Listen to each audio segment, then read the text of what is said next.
Perfection. Just perfection. Okay, Gen V Season 2 has just finished. I gotta say, I had a great time with it. Very quickly, just like with Peacemaker, I'm gonna review Season 1. I thought it was brilliant. I thought it built on the universe so amazingly. Introduction to new characters. The idea of a university for superheroes was awesome, and I give the season a solid 9 out of 10. I thought it was brilliant. I also thought it was as good as any season of The Boys, which maybe not Season 3 of The Boys, but it was as good of a season as The Boys, and a lot of people didn't watch it just because it wasn't The Boys, which I think is not a fair evaluation. Literally, if you're watching this now and you haven't watched it, go watch the show, because I think it's incredible. But yeah, I love the first season, so I was so excited for this next season, and before we get into it, I just want to say, new channel, please, any support would be brilliant. You can comment, you can tell me what to review next, perfect. Like, subscribe, anything. Skip to here for no spoilers for the end, just to see my final thoughts. Perfect. Now, I think I can't talk about this new season without mentioning Chance Perdoma's tragic death in between the first and second season. For those who don't know, Chance played a big character in the first season, playing Andre, who was the son of a superhero called Polarity, and he had Magneto powers, and the actor tragically died in a motorcycle crash. British-American actor Chance Perdomo has been killed in a motorcycle accident. Instead of recasting the character, the show decided to write off the character in an off-screen death, which I think shows how important Chance Perdomo was to portraying this character, that they didn't feel they could just cast someone to do his job for him, which I think is such credit to how important of a person he was, probably on set and in the show, but not also in the show, but in the people's lives who were on the show, which is just really heartbreaking. But yeah, the show didn't shy away from this fact, and it really felt like the season was trying to honor Chance Perdomo in the best way it could. The season is dedicated to Chance. You feel him throughout it. The writers were really intentional about how they wrote Andre and Andre's passing, and all of us really poured our hearts into telling that story as well, and you feel him throughout the whole thing.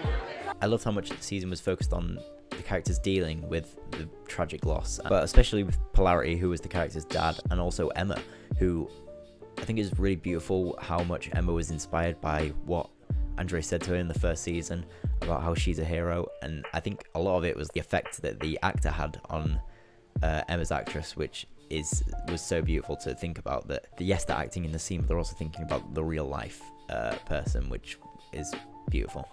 But yeah, I thought I had to mention that. Literally, the most important thing of the whole season was honouring Chance Perdomo, which I think they did an excellent job of. Yeah, this season was focused around a new villain for the universe, of Dean Cypher, who turned out in an amazing shock that no one expected. Oh, it was Thomas Gazzola. Oh, what a spoiler. Oh, yeah, we all saw it coming, but it doesn't change by how good of a villain he was. I thought it was such a massive effect on the season, and it was such an interesting character. I thought both actors who portrayed him, especially when he was as Cypher, was amazing, and he stole literally every scene.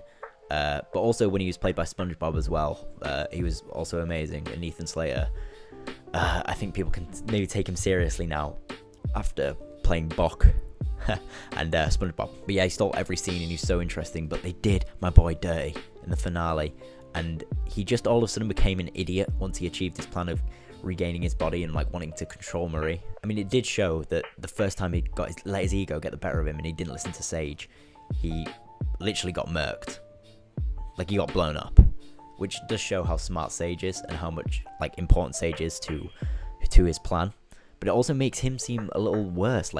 It wasn't his plan. He wasn't this cool villain. It was all Sage just orchestrating everything, and he just had a cool power. And I also don't believe that he's some super smart genius scientist, because he should surely know, let's not invite all the people who literally want to kill me, while there's a guy who also wants to kill me with powers that can cancel mine out, so I can literally just get dogged on, which he did. It was so stupid, and it felt out of character with how cool and collected and calm he was as Cypher, and I didn't like it. I'm not a fan. But yeah, the rest of the characters are all back, and I love their little relationships with each other, especially Emma and Sam, who were my favourite part of season 1. But in this season, it felt like they didn't know what to do with Sam, who was the best part of season 1. I know the parent visit was supposed to be this really emotional thing where he gets to grasp of this lost childhood that he had.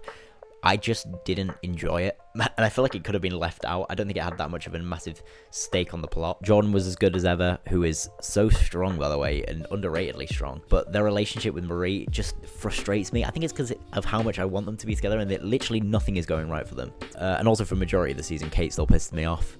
And if I were Marie, I would not have trusted her at the end. That forgiveness was too quick. But yeah, our main girl Marie is back and as badass as ever. The prospect of her being like a full potential bloodbender has got me so excited. And like, especially if any of you have watched Avatar, you know what I'm talking about, where the potential is literally limitless. It's so cool. But yeah, I needed to keep going with this potential, because right now she just sort of lifts people and they're in pain. But one thing I don't like about this potential is how Marie is like God now. She is literally... She's Homelander level. She's part of the Odessa project. And this whole season, it feels like they're setting up Marie vs. Homelander. It's going to be this final battle. And it does seem like Marie doesn't want to do that. She's like, that's not my fight. And I think 98% of the fans are agreeing. Like, please don't do that. Please don't do that. I think it would ruin what's been set up in The Boys of Butch vs. Homelander. It's going to be this massive scorched earth, all-out brawl that, like, everyone wants to see. But then if it doesn't happen, it feels like a lot of what this season was setting up was like for nothing. Yeah, I spoke about it briefly. Sage is becoming one of my favorite characters in this universe. Her power is so useful. She's just a genius. Like, she can plan everything. She's not just smart mathematically or scientifically and stuff like that, but she understands humans perfectly as well. And it almost feels like they're setting up her to be like the final boss, you know? Like the big bad who's orchestrating it all. I wouldn't be surprised that in season 5 of The Boys, it's like, oh yeah, when Sage was off the grid doing nothing, she was actually running the whole show behind the scenes and no one knew.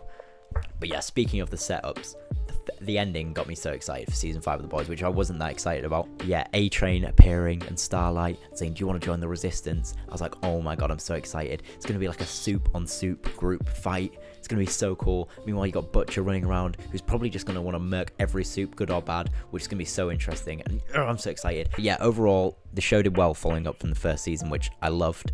It built on the characters, built on the universe. But I do think the show was let down by how much it fell short on its amazing villains that it set up and failed to hit the landing at the end. But for all the hating on the conclusions that I've been doing, I did love this season. It's another beautiful mystery in this show that I loved and was so interesting and kept wanting me to go to the next episode.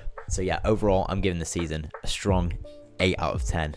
And I'm so excited for The Boys Season 5. Now, just a tidbit, I just want to say, I'm going to change my Peacemaker ranking to a 7. I'm going down, which is so rare. I never change my rankings. But I genuinely, after watching Gen V, I'm thinking that was way better than Peacemaker, and I have more problems. It seems like I have more problems with Gen V than Peacemaker, but I have more problems with Peacemaker than Gen V. Anyway, I know it was short. I'm trying to get these out quick, so it's nice and on trend. I'm going to do some long form stuff soon if I get some good recommendations from you guys. So again, tell me what you want me to do. I'm playing Ghost of Yotei at the minute. Awesome game. I could talk about that for literally years. But yeah, as I said, this is brand new. Like, subscribe, tell me what you want me to do. And I guess I'll see you next time.